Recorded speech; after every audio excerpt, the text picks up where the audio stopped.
nin Soomaali kaliya أنا ma إيجا aha. أركا كدويا كواس كلام أركي يعني. Maya anaa kuu sheegaya mararka qaarkood ninka Soomaaliga I don't know Soomaali oo naag kasii ma arkin weli ma ogtahay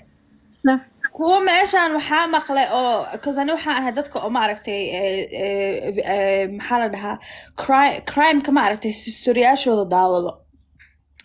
so maxaa la dhahaa waxaa arkay nin naag inay diiday inuu soo dabagalay uu 3 bilood maxaa la dhahaa gurigeeda meeshay ka baxda meeshay gasho uu daba socdo uu fiirinayay siduu ku dila keliya hal marayna kulmeen yaa mana ku rabi keliya dhahday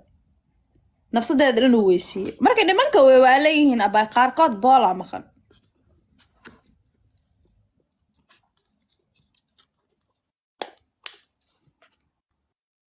gabadhii way baxday marka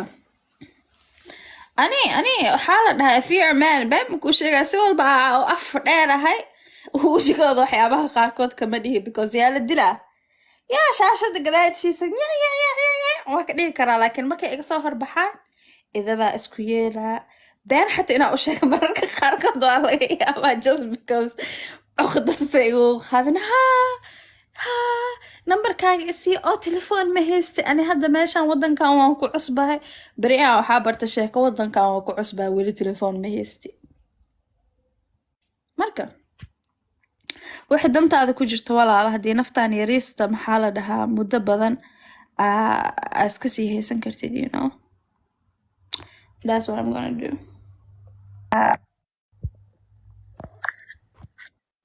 boqorada boqorada yurub waa fiicanahay ragga jafaysaana aba ani weligayaan bajafi jiray rag anigoo rag oo maxaa la dhahaa uu dhahay goorme intay igu aragtay warkaygu cad yahay warkaygu waa cad yahay ninka aan dhahay kan jeebkiisa itusale waay yadaada jeebkii ku runtii rawa yani maya aboo jeebka Soomaaliga rookaa iga saaran sida yuhuudda camal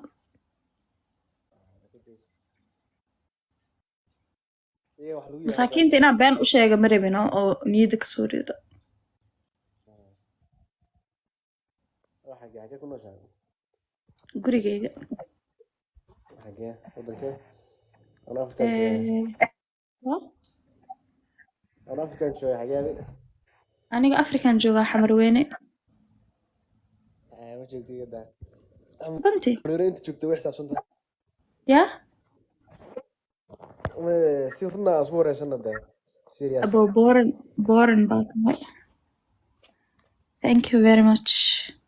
hi sokore hi walaalo anyway saaxiibayaal it was nice talking to you qoraac baan raadsanayaa waan soo hagaajinayaa and then hadhow waan soo galaa